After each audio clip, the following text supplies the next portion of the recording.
My name is Katy Whitehouse and I am an anaesthetic consultant at the RVI Hospital in Newcastle Upon Tyne, and I'm going to be talking about our experience of introducing catalytic Entonox cracking technology.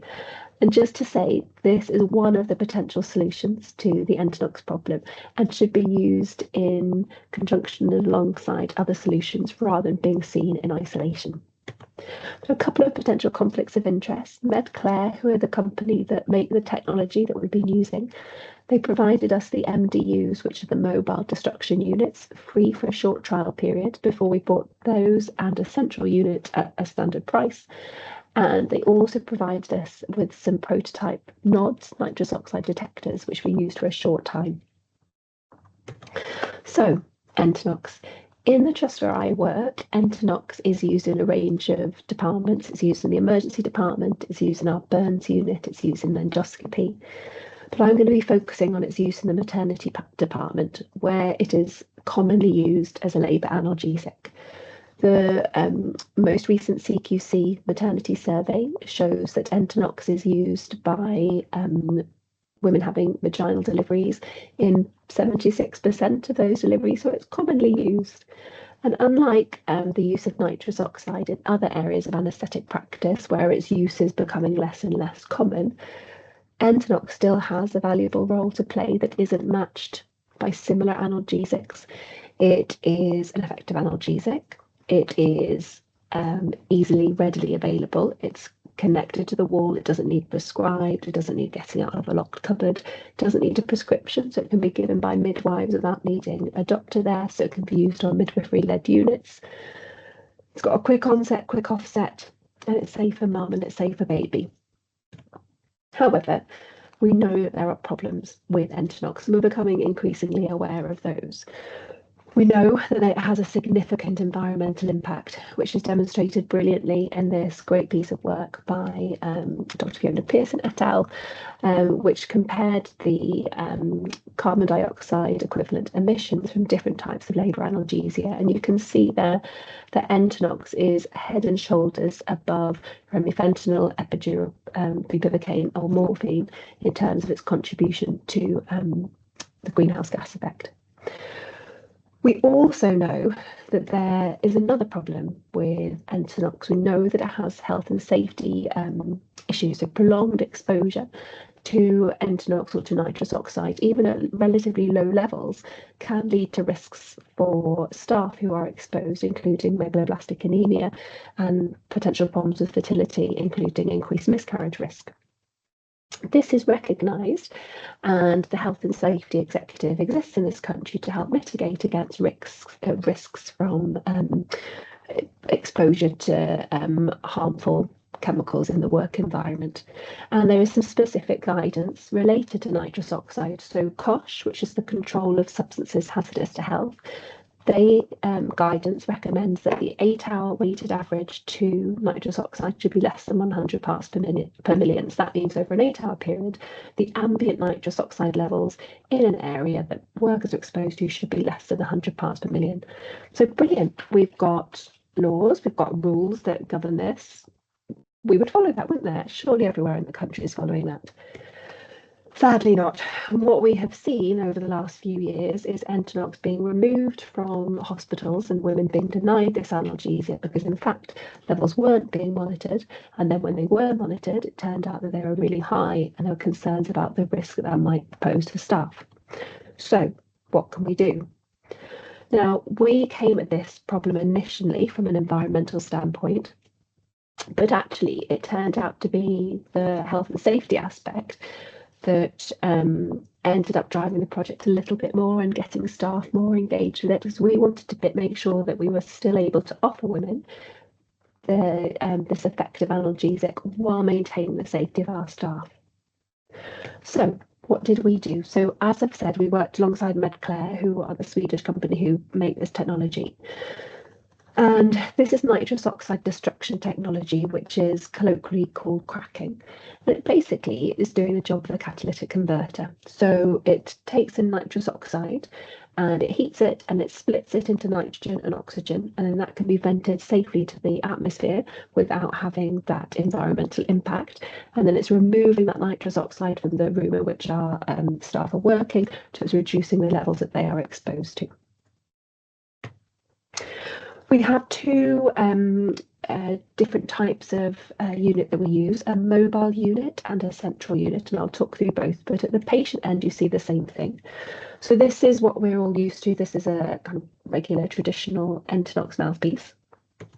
And this one is, you'll notice a couple of differences. So there's this extra a donut shaped piece that slots on, and it's got this little expiratory port which then connects to 22mm tubing, and that enables exhaled gas to pass along that and be collected. And then we've also got this, so this is an HME filter, and that is to protect the woman breathing in, because this bit of expiratory tubing we then use for up to a week, so we're minimising so we're not having single-use plastic that we use with each case. And this is what a mobile unit looks like. So as the name suggests, it's mobile. It's a standalone unit. It's on wheels. You plug it in and you wheel it to the point of use.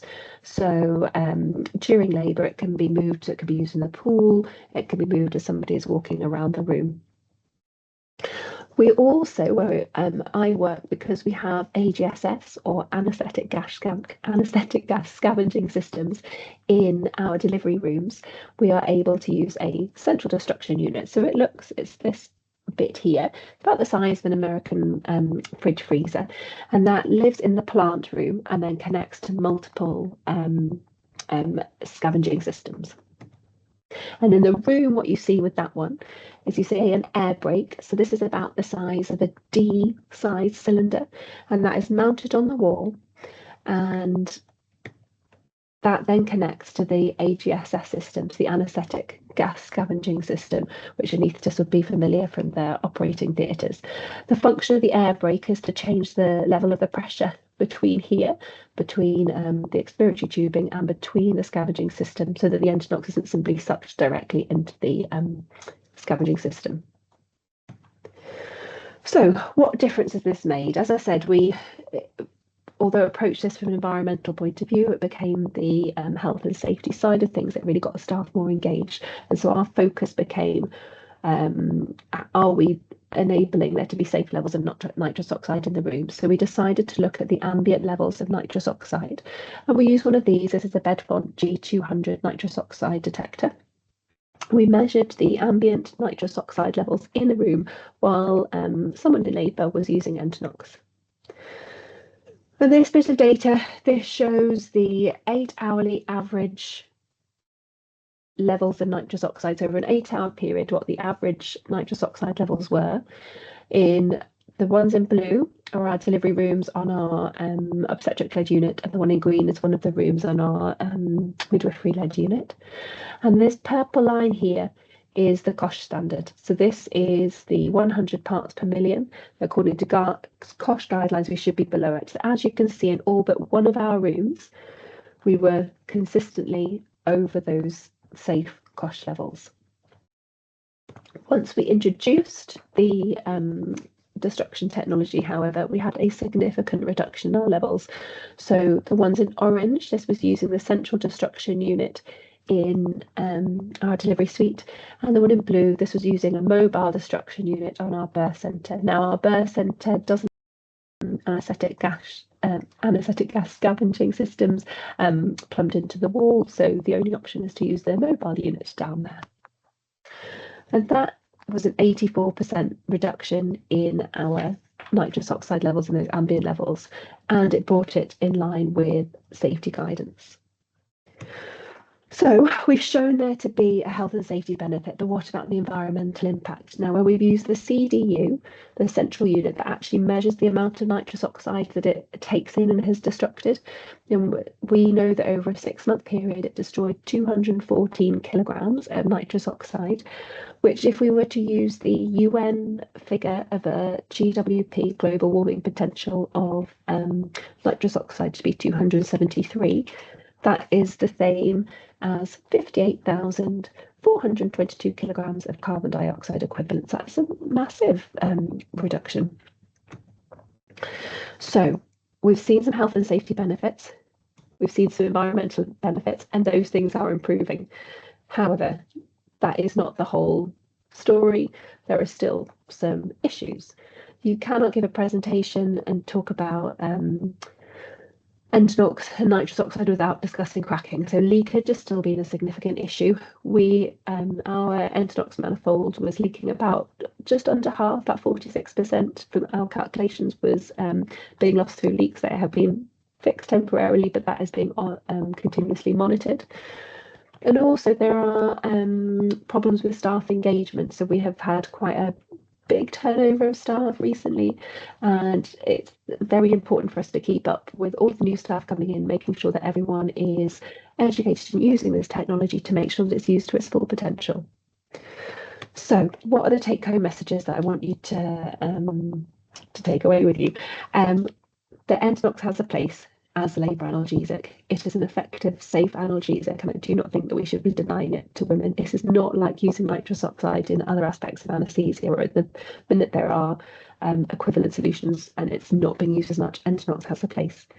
There are both health and safety and environmental issues, and it might be that the health and safety one is things that get staff a little bit more engaged at the moment, and it might be those health and safety issues that enable you to get going with finding a solution to this problem. Thank you very much.